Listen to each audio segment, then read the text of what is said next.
আমার কোনো আক্ষেপ নেই, আই এম গুড। তোমার সেই সুবর্ণলতা আমার মা বা মাসিরা এখনো সেই চরিত্রের কথা এখনো বলে, তো সেক্ষেত্রে তোমাকে কি আবার কখনো ছোট পর্দায় দেখা যাবে? যুগের সঙ্গে সঙ্গে অনেক কিছুর সঙ্গে আমাদেরকেও অ্যাডাপ্ট করে নিতে হয়।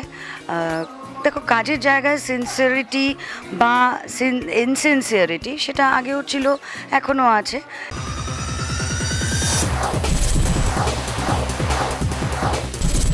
মা শব্দটা শুনতে যতটা ছোট, তার পরিধি বা বিস্তার কিন্তু তার থেকে ঠিক অনেকটাই বেশি।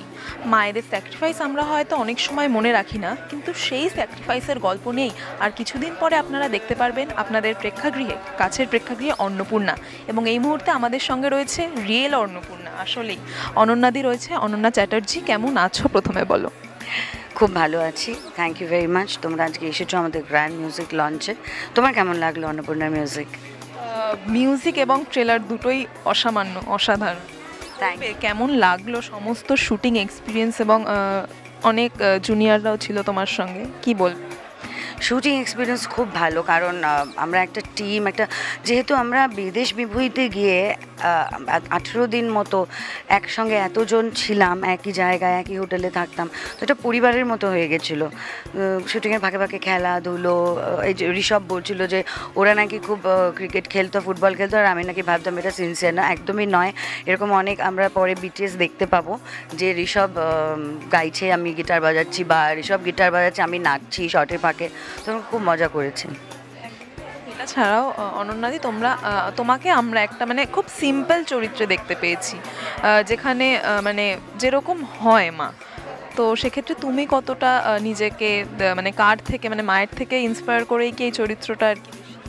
শুধু আমার মা নয়, কারণ আমার মা হয়তো সম্পূর্ণ অন্নপূর্ণার মতো নয়, আমার মা খানিকটা আলাদা। আবার আমি বলছি বিভিন্ন দেখা মায়েদের মধ্যে থেকে আমি একটু বেছে বেছে নিয়েছি। কোনটাকে এগিয়ে রাখবে? কোন মাকে? আমার মাকে। যেটা বলার বিষয়, তোমার সঙ্গে ওরা খুব আর কি মানে শিশুসুলভ আচরণ করছিল, আমি প্রত্যেকের কাছ থেকে শুনলাম যে অনন্যাদি আমাদের খুব মাদারলি আর কি ট্রিট করেছে, তো সেটা নিয়ে কি বলবে? না, ওরা তো এত ছোট আমার থেকে, এবং খুবই সিনসিয়ার, ভালো অভিনেতা, সবাই মন দিয়ে কাজ করেছে। এবং ওরাও তো ঘর বাড়ি ছেড়ে বিদেশ বিভূতিতে পড়েছিল নিজেদের পরিবার, মা বাবাকে ফেলে। তো সেখানে ওদের মধ্যে থেকে আমি সিনিয়র, শান্তিদাকে বাদ দিলে। শান্তিদা তো ছেড়ে দাও, শান্তিদা বিকামস আ ফ্রেন্ড, কারণ পুরুষের সঙ্গে একটা বন্ধুত্ব কামরাড্রি হয়ে যায়, কিন্তু আমি অনলি মাদার ফিগার ওখানে। তো অবভিয়াসলি আমার দায়িত্ব ছিল ওদের দেখাশোনা করে রাখার। তোমার ঝুলিতে জাতীয় পুরস্কার রয়েছে এবং অনেকটা সময় তুমি ইন্ডাস্ট্রিতে পার করে এসেছো, তো সেক্ষেত্রে এখন দাঁড়িয়ে তোমার কি কোনো আক্ষেপ রয়ে গেছে যে এটা কেন হলো না বা এটা কেন? না, দেখো, আমার আক্ষেপ নেই। তোমরা বলে বলে আমাকে আক্ষেপ করাতে পারবে না, কিন্তু প্লিজ করো না এটা, আমার কোনো আক্ষেপ নেই, আই এম গুড। তোমার সেই সুবর্ণলতা আমার মা বা মাসিরা এখনো সেই চরিত্রের কথা এখনো বলে, তো সেক্ষেত্রে তোমাকে কি আবার কখনো ছোট পর্দায় দেখা যাবে? সেরকম চরিত্র হলে, যেই চরিত্র মানুষ আজকে 15 বছর পরেও মনে রেখেছে এবং দেখছেন, সেরকম চরিত্র হলে নিশ্চয়ই পাওয়া যাবে। এবং প্রত্যেকটা ছবির একটা আলাদা আলাদা বিশেষত্ব থাকে, একটা আলাদা আলাদা বৈশিষ্ট্য থাকে। সেক্ষেত্রে এই ছবির যদি তোমাকে আমি জিজ্ঞাসা করি, তুমি কি বৈশিষ্ট্য খুঁজে পেয়েছো যেগুলো সবার থেকে আলাদা, সব ছবির থেকে আলাদা? আমার মনে হয় না যে প্রত্যেক ছবির আলাদা বৈশিষ্ট্য থাকে বলে, কারণ অনেক ছবি সিমিলার হয়।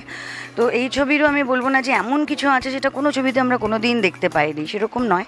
কিন্তু এই ছবিটা একটা মিষ্টি ছবি, পারিবারিক ছবি, সম্পর্কের ছবি, এবং আমার মনে হয় মানুষের মন ভালো হবে ছবিটা দেখলে।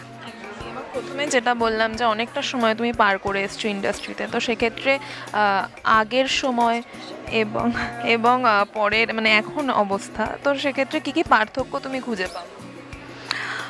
দেখো, পার্থক্য খুঁজলে অনেক পার্থক্য, কিন্তু আমার মনে হয় যে যুগের সঙ্গে সঙ্গে অনেক কিছুর সঙ্গে আমাদেরকেও অ্যাডাপ্ট করে নিতে হয়। দেখো, কাজের জায়গায় সিনসিয়ারিটি বা ইনসিনসিয়ারিটি সেটা আগেও ছিল, এখনও আছে। কিন্তু আমি যতটুকু দেখেছি, আমি কিন্তু সিনসিয়ারই দেখেছি। কারণ আমি যে অন্নপূর্ণাতে শুটিং করেছি, যে বাচ্চারা ছিল যারা কাজ করেছে, দিতিপ্রিয়া, ঋষভ, অনুষা, অর্ণ, এরা প্রত্যেকেই কিন্তু খুব সিনসিয়ার কাজের ব্যাপারে। সামনেই ছবি মুক্তি এবং পহেলা বৈশাখ আসছে, বাঙালির নববর্ষ। তোমার কি আলাদা করে কোনো প্ল্যান থাকে এই বাঙালির নববর্ষে? ছোটোবেলায় তো আমরা সবাই পরিবারের সঙ্গে খুব আনন্দ করতাম, নাচ গান হই হুল্লোড় খাওয়া দাওয়া। তো এখন সব সময় পাই না, কাজ থাকলে আর সেলিব্রেট করা হয় না, কাজ না থাকলে মায়ের সঙ্গে পরিবারের সঙ্গে আমরা সেলিব্রেট করি। বলবো যে পয়লা বৈশাখ নতুন বছর খুব ভালো করে কাটান, সুস্থ থাকুন, ভালো খাওয়া দাওয়া করুন, পরিবারের সঙ্গে আরেকটু বেশি বেঁধে থাকুন, মায়ের যত্ন নিন, বাবার যত্ন নিন এবং পারলে 18 তারিখ 18 এপ্রিল অন্নপূর্ণা রিলিজ করছে, হলে এসে দেখুন। Thank you.